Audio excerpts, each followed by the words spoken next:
Good afternoon, everyone, and welcome to part one of our three-part underwriting webinar series. My name is Jared Bruley, and I'm the Director of Channel Marketing here at iPipeline and will serve as your webinar host. At iPipeline, we're focused on helping you secure more financial futures through our innovative and comprehensive suite of end-to-end digital solutions. Thank you for taking the time out of your day to join us as we come together to discuss underwriting's most pressing challenges and opportunities. In an effort to minimize distractions and background noise, we have muted all participants and disabled participant camera functions. Also, this webinar is being recorded, and each of you will receive an email with instructions on how to view and access the recording. We will also post the recording on ipipeline.com. Should you have any questions during the session today, please use the chat feature and send your questions to the host and panelists. We will have time at the end of the session to answer any questions that come in during the presentation. This three-part underwriting webinar series has been built and developed in partnership with several key industry experts. And together, over the next few weeks, we will uncover how the pandemic helped advance the underwriting process, trends, and consumer expectations, how AI and underwriters are rewriting the rules in life insurance, what regulatory changes may impact the future of underwriting, and so much more. Now, while most folks on the session today have signed up for all three webinars in our series, I did want to remind everyone the topics for part 2 and part 3. If you have not yet registered for session 2 or session 3 and would like to, feel free to scan the QR code and lock in your registration. Now, to introduce our speaker for today's session, Karen Monks. Karen is a principal analyst in Celent's North American insurance practice and has worked as a management consultant to and within insurance carriers and other financial services companies for over 25 years, with 13 and a half of those being at Celent. Karen's research concentrates on life insurance technology and trends, including new business and underwriting systems, data, and tools being used by insurers. I'm excited to have Karen join us today and share us the data, insights, and perspectives regarding post-pandemic underwriting processes, trends, and consumer expectations. So with that, Karen, let's get this session started. It's Jared. It's nice to meet everyone and see you all here. Well, actually have you listen to me today. And I'm really excited to talk to you about advancing the underwriting process and trends and consumer expectations as a result of the pandemic. Celent is, for those of you who don't know, is a financial analyst firm, and we focus specifically on financial institutions technology. We work with technology and strategy leaders, including the CIOs or IT architects, strategy and innovation leaders within insurance companies, but also within banks, wealth managers, and asset managers. We try to help through our research and our consulting and advice to help make faster and more informed technology and investment decisions to increase and improve the business for our financial institutions. And we really, through many of the tools that we have, we can provide tailored, independent, and timely advice that people can trust. And it's from data and research that we do for our financial institutions and their vendors and others that work with them that helps us be able to provide information for webinars like this. So today I'm going to be talking to you about what COVID-19 did to have lasting changes in the distribution and back offices of life insurance companies. And a lot of it was driven by the customer experiences that were shaped by working with, for example, at the Amazons of the world, because everyone was buying things online. And that moved into, it will be sort of the next section of my webinar, which is the direct-to-consumer sales. And prior to the pandemic, it was fairly slow. And we're going to learn about how the underwriting process had to change to accommodate this new remote sales opportunities and create fluidless underwriting. And to make that work, we're going to discuss more about the accelerated underwriting and the tools and what those can do for a life insurer to be able to take third-party data and data-driven models to be able to sell and underwrite more effectively and efficiently. So COVID-19 forced insurers to change their business. But a lot of it was related to the customer experience that I just alluded to. The biggest change was, of course, work from home. No one could go into an office. You weren't able to do things face to face. It accelerated the digitization of work in the back offices and the front offices faster than we had seen in life insurance over the last decade, if not longer. We saw insurers starting to create portals and self-service opportunities. And a big part of it was new distribution channels that we saw that things like, as I mentioned, the D2C was starting to pick up, and that direct-to-consumer point-of-sale platforms really were an area that the CIOs said that they were going to focus on. In our 2021 CIO survey, we noticed that there was a huge uptick in D2C platforms and portals, the front end being a large investment opportunity for insurers to be able to meet this digitization need. We also saw an increase of decision-making based on data. Data was the catalyst for changing processes, adding to or improving business rules, especially in the case of underwriting. It allowed for sales and distribution to get better knowledge about where can I get leads? How can I use that data better? How can I be more productive? And those BI, business intelligence and analytics tools, started becoming table stakes with the vendors that were selling to insurers their technology. Pretty much everything became data-driven because with digitization, it meant that the data was being much more exposed. We also saw, as a result of all this, of course, technology transformation. Cloud became king. Everyone wanted to put their policy administration solutions in the cloud, and a lot of the technology that we do research on became either cloud-enabled or it was built in the cloud to start with.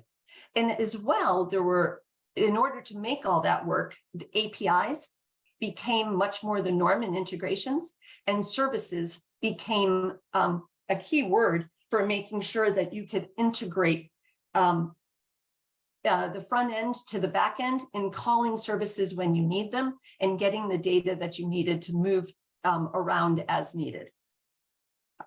Process automation through automation was really key. As I mentioned, digitization that was happening. It meant that there was all kinds of automation going on through RPA in order to the robotic process automation to cut the need for some people to do some of the work because, of course, it wasn't being done in person and manual work was not possible in some cases. It also meant that there was a large increase in opportunities for insurers to find ways to automate processes that they used to have to do manually in underwriting, for example. And we're going to dig into that a little bit more further later. And then lastly, in innovation in our InsurTech ecosystem, what happened here was it forced insurers to innovate quickly, to find ways to do things differently. And what we also saw was a lot of businesses, InsurTechs, were coming in and finding ways to help insurers to do it. It was a lot in the customer experience and the front end. And what we'll learn is a lot of them thought about how to change the sales and distribution process to make it more direct to consumer, or as what we'll see, a way to work with a hybrid relationship with the agents. So these disruptions in the front end, had some really long structural shifts in how the sales process was happening. I'm going to talk, even though I bring up, 6 different areas here, I'm going to talk about 3 of them mainly. The customer experience, it really forced customer engagement to change the way people were interacting, and it forced insurers to think of ways to provide products more simply, more transparently, and in a way that was more easy to understand, so that the digital experience that the person was having online, through a portal or a platform, to be able to purchase insurance was going to be much more seamless and easy to use. The second is that there is change now in the relationship between the consumer and the agent.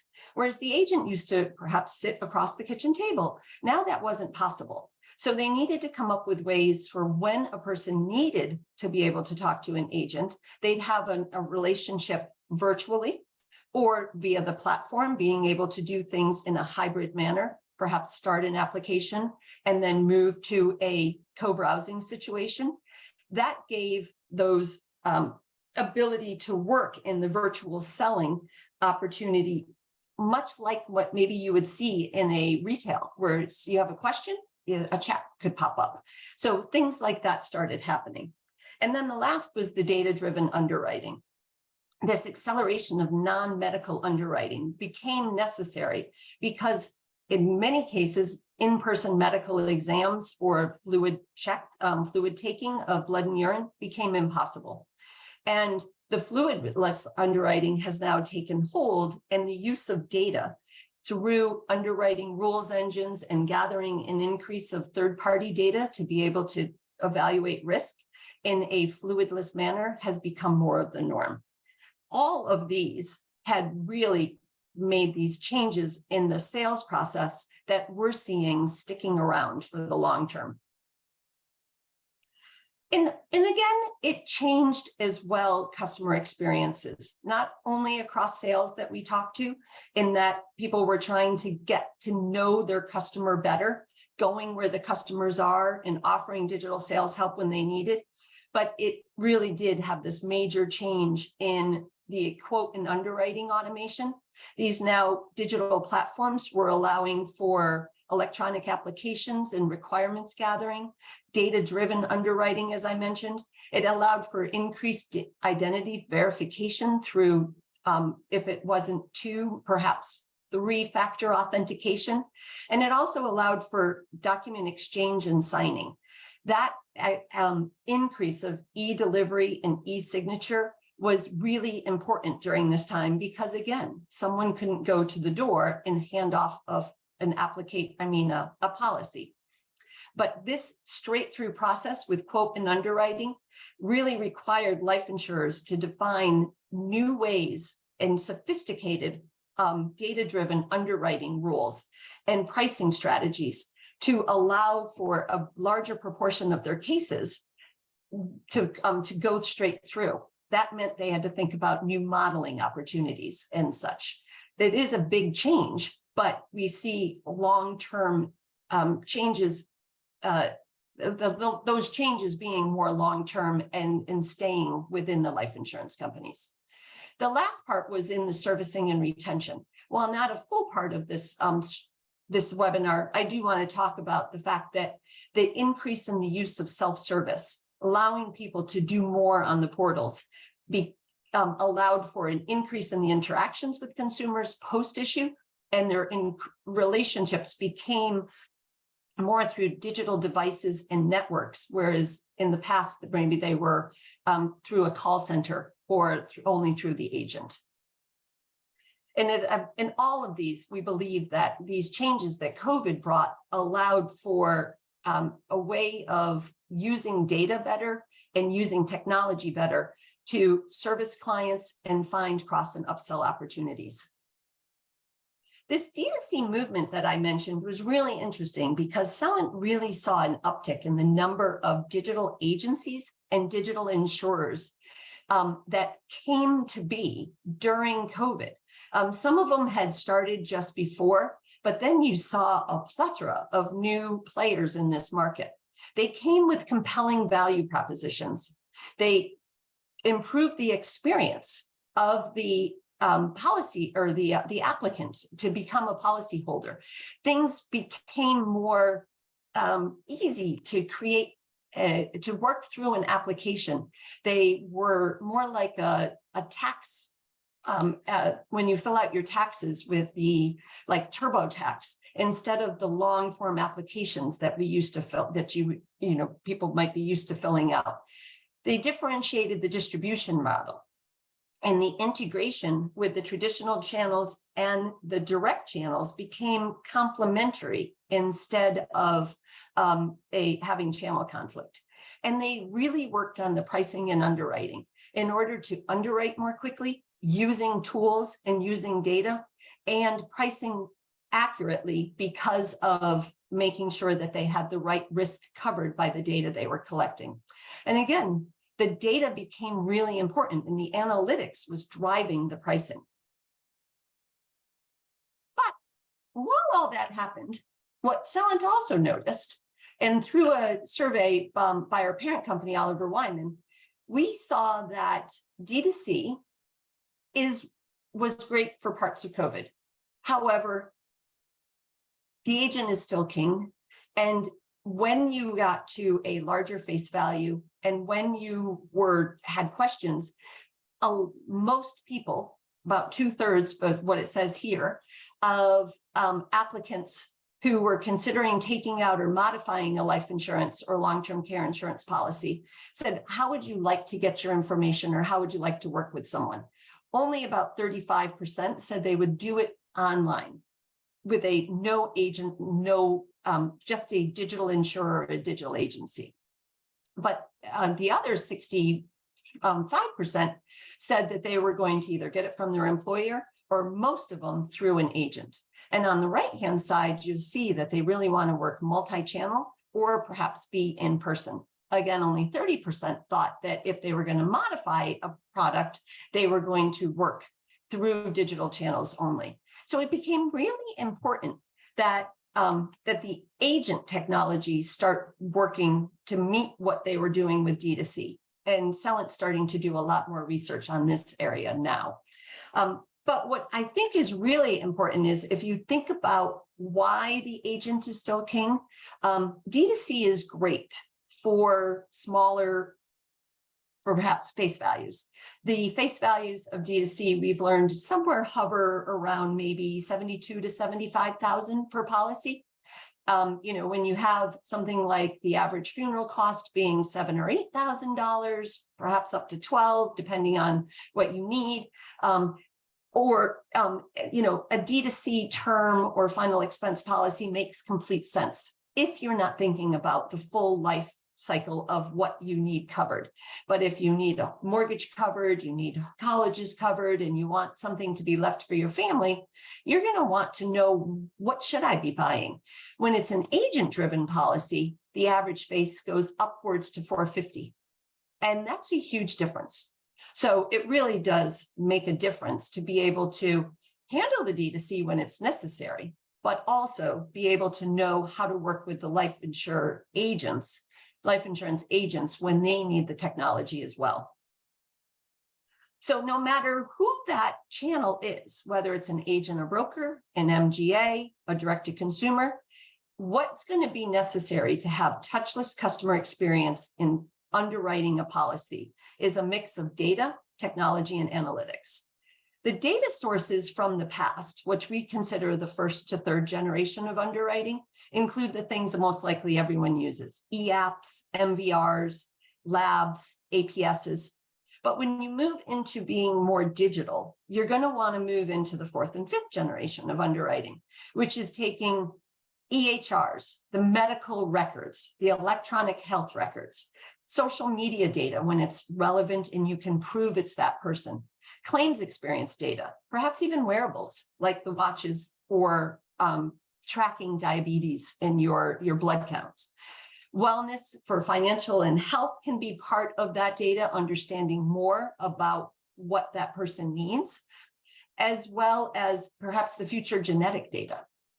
When you're thinking about technology, we've mentioned quite a few of them today: an e-app, an e-signature, back office underwriting rules engines, perhaps underwriting dashboards for the underwriter, and some analytics engines. But as you move into the future, you want to think about incorporating more BI tools, understanding what rules never got hit in that underwriting engine, for example. AI modeling, AI model integration into your underwriting rules engine, the point of system integration, making sure all of that's happening, and full data extraction from wherever you can get the data and able to use it. And then the analytics moving from that data extraction moves from just underwriting rules development and EAP analyses via those rules into predictive and multivariate models, historical data analysis of claims or labs, and machine learning, being able to take all that and learn from every application that comes in, how to use it going forward and how to underwrite it and how to make underwriting rules changes as a result. Now, this is going to be part of our next webinar next week on the 23rd, understanding what life insurers are doing around much of this data sources, analytics, and technology. But it's really important to understand how they can be used and how each one of these has been changed or how these have helped insurers change as a result of COVID. So this automated underwriting, as I mentioned, where it used to be from Gen 1 to Gen 3 of underwriting, moving from the black box that really no one understood to getting some more electronic underwriting going on, which is the initial straight through processing insurers used to do, to being descriptive analytics, understanding more about what people were doing with straight through processing, how underwriters can take the insights from the dashboards and be able to build reflexive questions that pull answers in as a result of a previous response. All of those things are really well in use by many insurers today, but it's the Gen 4 and Gen 5 that we're looking to for the future. And you see this happening when we've done surveys, we see people are starting to use artificial intelligence and machine learning techniques. You've got vendors who can go in and take an electronic health record and through AI and machine learning, pull out the most important and salient facts that are needed for an underwriter to do their job without having to read a 60-page APS. They can determine which data points are relevant, irrelevant, or simply redundant. And they can ask the right number of questions instead of asking an overabundance of questions to be overly cautious. And when you have risk profiles that can be appropriately underwritten with the right risk management, you can get increased STP, you can get integrated analytics, and a greater insight into your policyholders and their blocks of business. When you move even into the further, when you have AI augmented underwriting, you can really use advanced analytical modeling to do predictive modeling and to do multivariate modeling that can actually pull all kinds of publicly available data and the information from the EAP and the information from other data sources and be able to say, I can pull that into a model and it's going to give me a pretty good feel for what this person's risk is relative to other people in the market like them. It will hopefully transform customer experience and optimize underwriting operations. When you look at automated underwriting and its ability to streamline the new business process, the impact of these different tools and processes will have current impact today, but what we're hoping for is the future impact. So RPA, for example, can increase the access to non-standard data sources by extracting data and reduce the time and effort of anyone having to do that type of reading of non-standard data, to using this in the future to be able to have APIs that can translate that data and push it where it needs to go. You can have analytics where you can have more informed underwriting and you can direct that information back into the rules engine when you have rules triggered, but the risk can, as a result, can now be consistently categorized using the machine learning.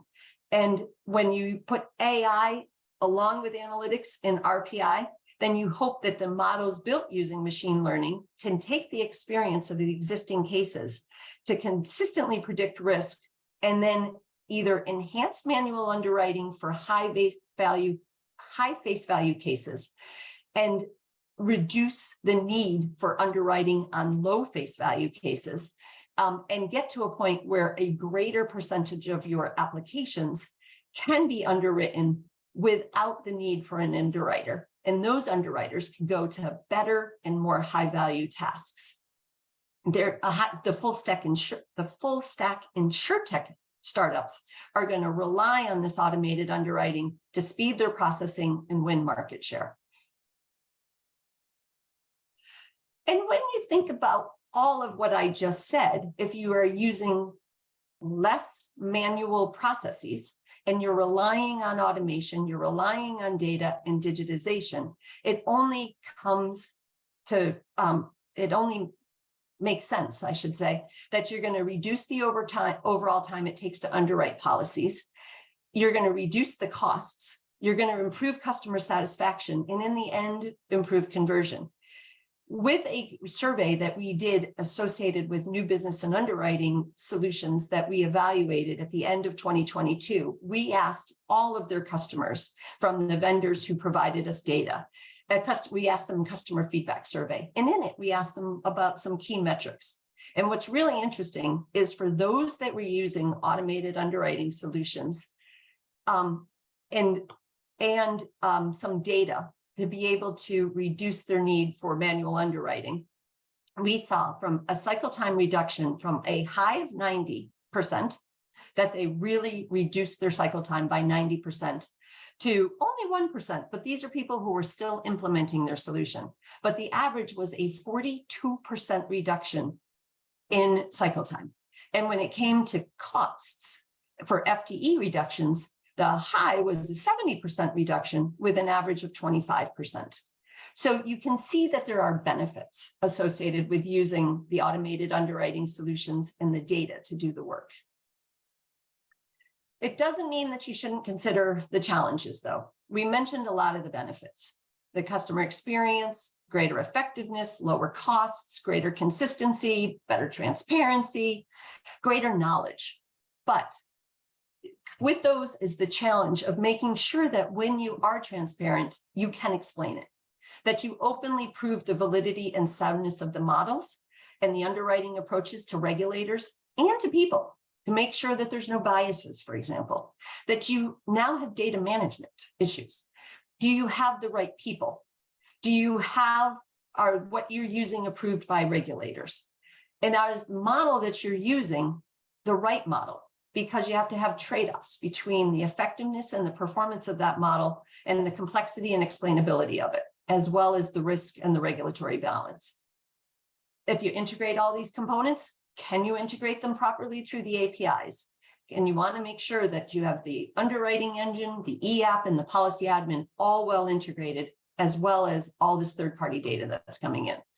And of course, as I mentioned earlier, the data analytics, data science, and technology expertise, finding the right people to build the models and to do the work is a big challenge, but they're out there, just a matter of finding them. So I have a special guest with me today, and I'd like to introduce my colleague, Tom Scales. He is a principal analyst with me in Celent's life insurance practice. And Tom, I'd love for you to explain a little bit about your background and why you've been asked to be with me today.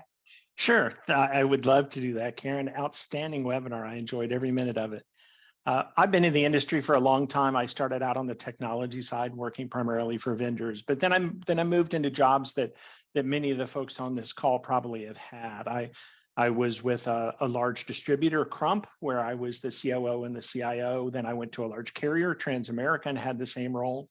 I've been here since 2014, but really the reason we're talking today is I took about an 18-month sabbatical and went to a small startup during the pandemic, which was quite an experience. It was a large sales organization, primarily telesales, focusing on the senior market. We sold life insurance, obviously, we sold Medicare products, and we sold auto and homeowners. And during that period of time, I not only ran their operations organization, but I ran sales. And it was really an interesting time to be in life insurance sales during the pandemic and trying to do it over the phone. So that's why I'm here. Awesome. Well, thank you for joining me. I have a question for you. Oh, is this not working? Oh, there we go. All right. It worked really well. Yes, exactly. The question that I have to ask is, what would you say, given this experience that you had at the telemarketing organization, what was the biggest trigger event that changed the industry during COVID? Obviously COVID itself was the biggest trigger, but there was an event that occurred fairly early in COVID, July 3rd, 2020. I remember it well, where one of the largest paramed vendors went out of business. And it wasn't, they gave us 45 days notice and we could move everything. They sent out a notice that said, we went out of business today. And as you can imagine, it was already challenging enough in a pandemic to figure out how to get all of the information you need to do underwriting, particularly fluids and everything you do in a paramed visit. But now all of a sudden there was a shortage of paramedics. And so that was compounded by the fact that a lot of nurses and folks that were doing the paramed work didn't want to do it anymore. And a lot of people didn't want people in their house during a pandemic. So it was kind of a perfect storm that occurred. And that was kind of the trigger or the tsunami that kind of made it worse. And it didn't just affect companies like ours, it affected literally every agent in the business. They couldn't get their cases through underwriting. Yeah, and how did that apply to the life insurance companies? So that industry as a whole, what was expected of them?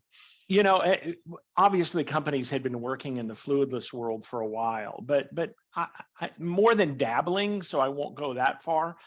But for the most part, they were targeted at lower ages and lower face amounts, the goal being that you can underwrite without all of that information you need in a paramed visit or even an APS. And they were very successful. And you and I did research back in 2018 that showed the value of automated underwriting and reducing cycle time. And that was before even fluidless came into play. But that trigger event between COVID and the lack of parameds really forced insurers to accelerate their application of fluidless underwriting, not just doing it, but increasing the face amounts, increasing the ages that it applied to, and not kicking all of them out. I mean, some of the early cases we saw in fluidless underwriting, north of 70% of the cases got kicked out into the regular underwriting channel. And that just kind of defeated the whole purpose if you went right back into underwriting. We absolutely saw cycle times just skyrocket, as you can imagine. So do you think every carrier, I mean, I probably know the answer to this, but make the necessary adjustments? And what happened to those that didn't in relationship to your company?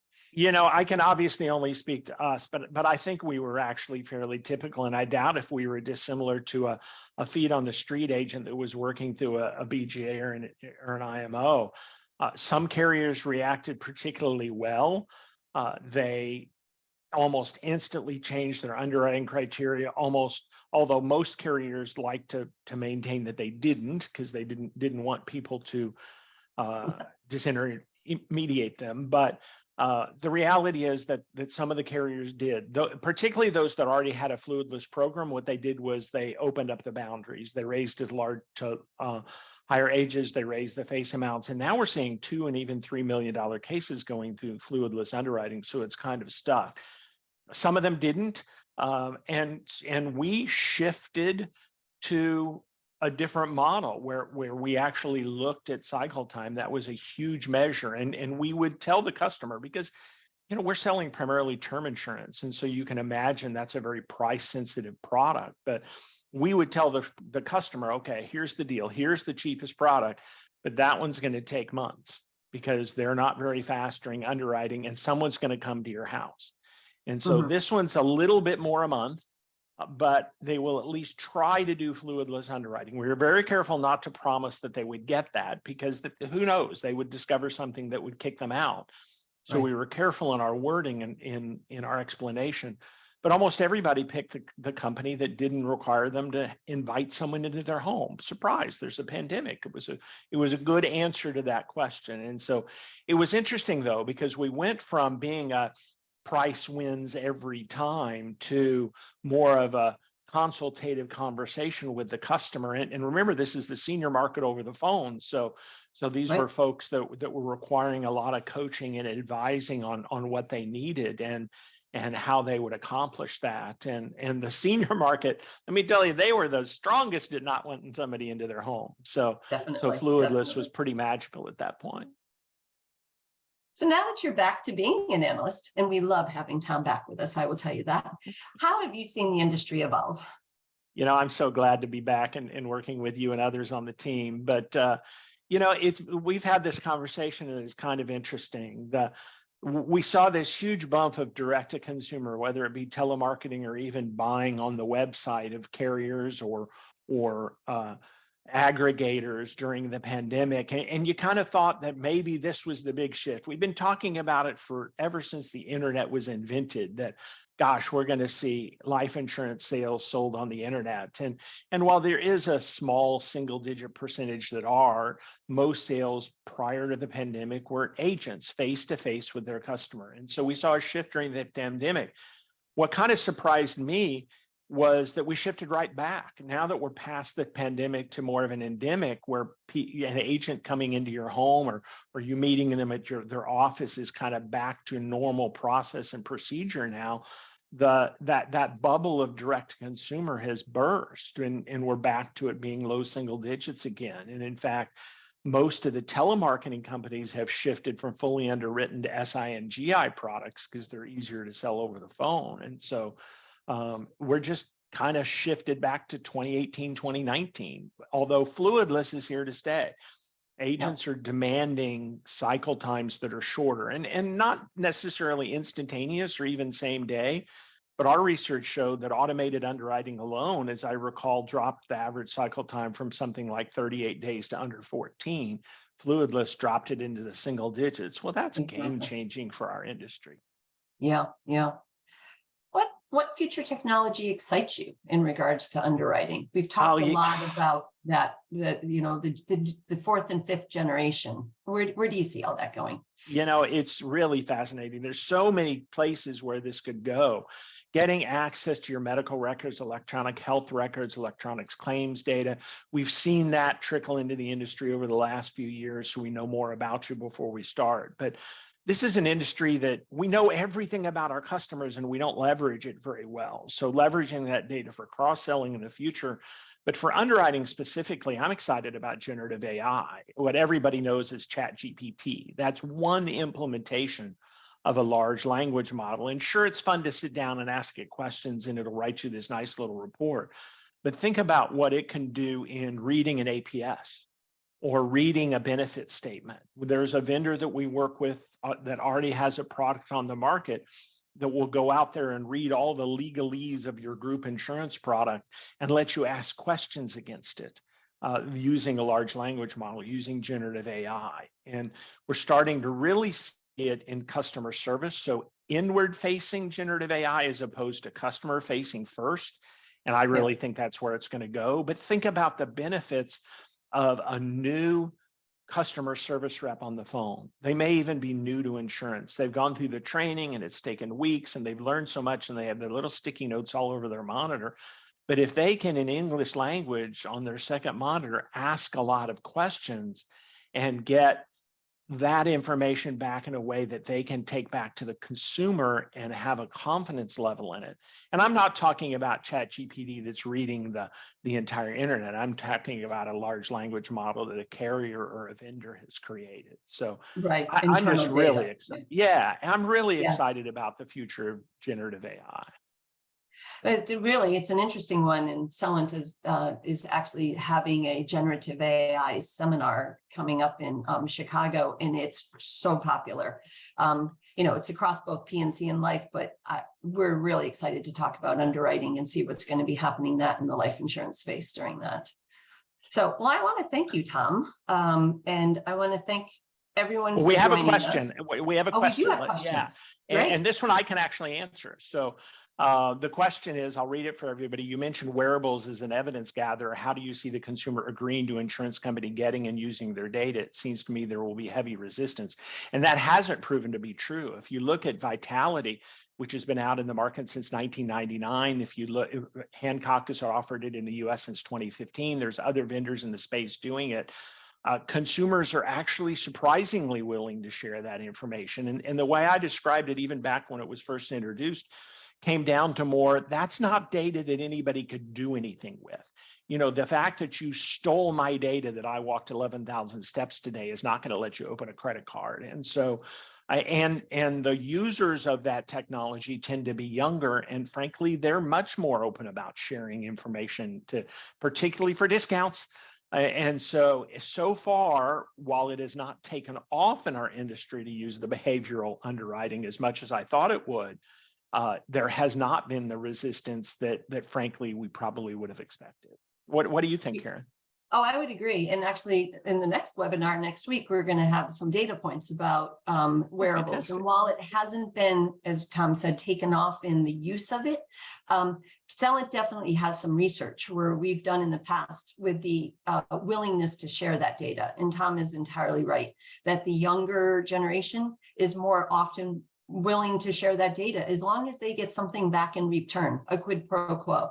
And while it may not be in underwriting today, the fact that you've got someone using something like Vitality or other customers or other insurers, we know of a few up in Canada that are using something like a Vitality, that they're identifying people who are the right people to underwrite for. So even though it's lead generation, you in a sense are generating leads off of very healthy people.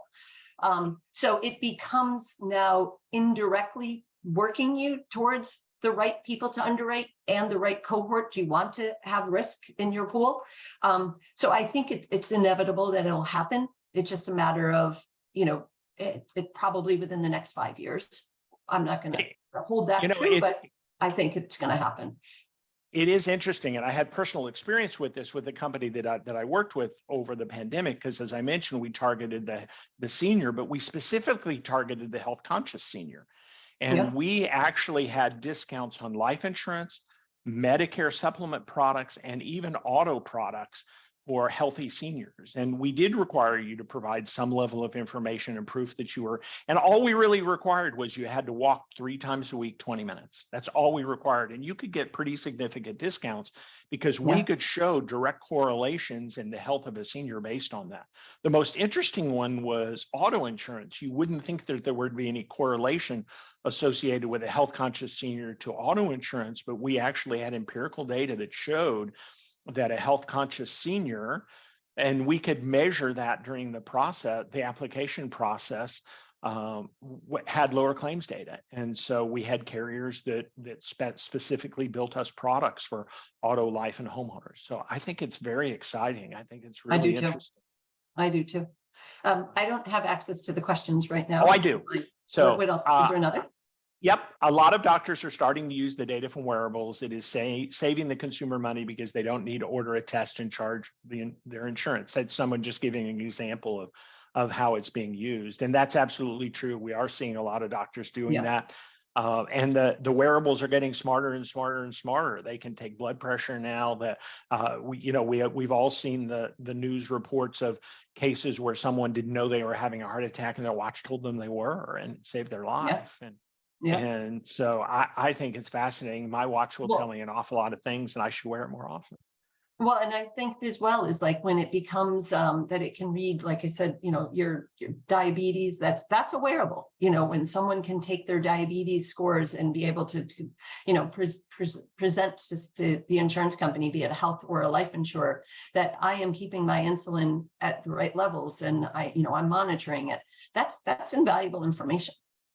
Yeah, the real-time blood sugar monitors are available. They're still a little pricey, so they tend to be more concierge stocks than they are your average PCP. Right. But that'll come down in price, and it just connects to the phone. And my first wife, before she passed away, was of type 1 diabetic, and I have personal experience with how hard it is, particularly on a brittle diabetic, to manage that. And having that data would have literally been maybe even life-saving. Life-saving, yeah. So. Karen, I have for Karen and Tom, I have a question for you. Of everything that was covered in the call today, what would be the number one or the biggest takeaway you have for all the folks that have joined us? We covered a lot, but what would be the biggest walkaway piece? I think for me is if you are not investigating or already invested in some type of automated underwriting to be able to, increase the speed, meet the customer expectations that have been, created as a result of COVID, that I would hate to say that you're going to be well behind but you will be. The market is moving so fast that it's going to be interesting to find, or harder to find, an agent who would want to work with you if you can't compete on cycle time, if you can't compete with the products that are looking at having some type of a product that might look at fluidless and make it easier for the customer. I think that's where I would go. I would 100% agree with that. And it's particularly true of Gen Z as they age into the life insurance market. Their expectations, when you tell them there's a 2-month process to get you approved and then they'll give you a price. I mean, I have a Gen Z daughter and she asked me one day, what's the process? And I walked her through the paramed visit and the attending physician statements and the 34-page application. And somebody would ask you all these incredibly personal questions while sitting across the table with you. And then they'd go away for a couple months and come back with a price. And she just burst out laughing. She thought I was kidding. And I had to explain to her that, no, that's really how it works. And she summed it up so flawlessly for me. She said, Dad, if I can't buy it on my phone, I'm not buying it. Yep. Yeah. Well, I mean, That's a powerful unfortunately, there statement. are products out there she can, which is good. That's right. That's Yep. right. But Yep. it is the expectations of the up and coming generation are just so much higher because it's the first generation that grew up with the internet. They don't know any other world. And so to be using processes that we used 150 years ago is a little startling to them. Yeah. And I think it's making sure that you consider that agent is also in there, Jared, that you know that the agent's going to need the technology that allows them to work with, if someone does start it online, that it's omni-channel, that they can create that hybrid relationship because they are the wealth of information that's going to help the person pick the right product and the right amount of face that they need. Oh, 100%. I completely agree. In fact, Karen and I are doing a report series on digitization of the agent, and what we're finding out in querying the carriers and querying the agents is just really fascinating. Yeah. That's awesome. I do want to remind everyone that if you do have a question, feel free to send it in chat, and we're more than happy to answer them. We sort of this question I have here. Tom answered it, but Tom, if there's any additional color you have, or Karen, I would love to get your thought on this too. But what are you most excited about regarding where underwriting is going? Where it's been, sort of how it's changing, and ultimately where it's heading. Tom, you mentioned the generative AI piece, but anything else that you want to share with the audience? I think, for me, I get excited when we do the review of the underwriting systems every 2 years and do a lot of analysis around like what people are using and how they're benefiting from it. That's the part that I think I get excited when I know that the vendors or the insurers that are moving down this route are increasing their use of data. And that data is it's going to be king. It's going to be what decides whether or not the rules that they've created in the past are still working today. Are they getting hit? If they're not getting hit, why aren't they getting hit? Is that something that doesn't come into play anymore? So I think it's, for me, while all the third-party data is out there, I think it's that use of internal knowledge of analytics of the data that they're generating themselves, and the ability to use that to become better is what's exciting for me. And I think there's a lot of vendors out there that are allowing insurers to have better access and better understanding of that data. There's one more little one that I'll throw out there, and Okay. and it's iPipeline's responsibility to fix this one, which is it's really hard to do automated underwriting with a paper app. Yeah. And our industry is still overly reliant on an agent filling out a paper app and faxing it in, literally faxing it in for someone then to rekey. And that adds time to the process. The more we get to the point where either the consumer is answering the Part B directly, which I love, or the agent is keying everything in so that the process is streamlined right at the front, where there's data rather than paper, and that's been climbing for years. And I think as we see the turnover of agents, it's going to really climb. But that right at the very beginning, we need data. Yeah, yeah. I mean, we talk a little bit in the next one about the use of OCR, optical character recognition, that can take that and read it. But when it's handwritten, you can't always read it. It's got to parse data, parse pieces in order to put it together. It just would be so much better if it just started digitally. Mm-hmm. Well, and you guys know that's music to our ears because that's what we specialize in, right? Yeah, exactly. Paper, digitizing the process from front to end. So that's Right. what we're, that's what iPipeline is all about. So, with that, we've come to the end of the webinar here. Karen and Tom, I really want to thank you for sharing your knowledge and your insights and perspectives and helping us kick off our first of 3 webinars. For those that are on the call here, just a reminder, as you can see on the screen, we have part 2 that's happening a week from today, where we're going to be talking about how AI and underwriters are rewriting the rules in life insurance. I know many of you are already signed up for this. If not, scan that QR code on the bottom right and secure your registration. And then 2 weeks from today, on Wednesday, August 30th at 1 p.m. Eastern, we have our final piece of this series where we're going to talk everything regulatory. And we've lined up a really great panel of experts that we are going to have an intriguing conversation about regulatory changes impacting the future of underwriting. So with that, I want to thank everyone for joining today. Thank you again, Karen and Tom. And we hope to see you all back next week. Thank you. All right. Thanks, everyone. Thanks. Bye-bye.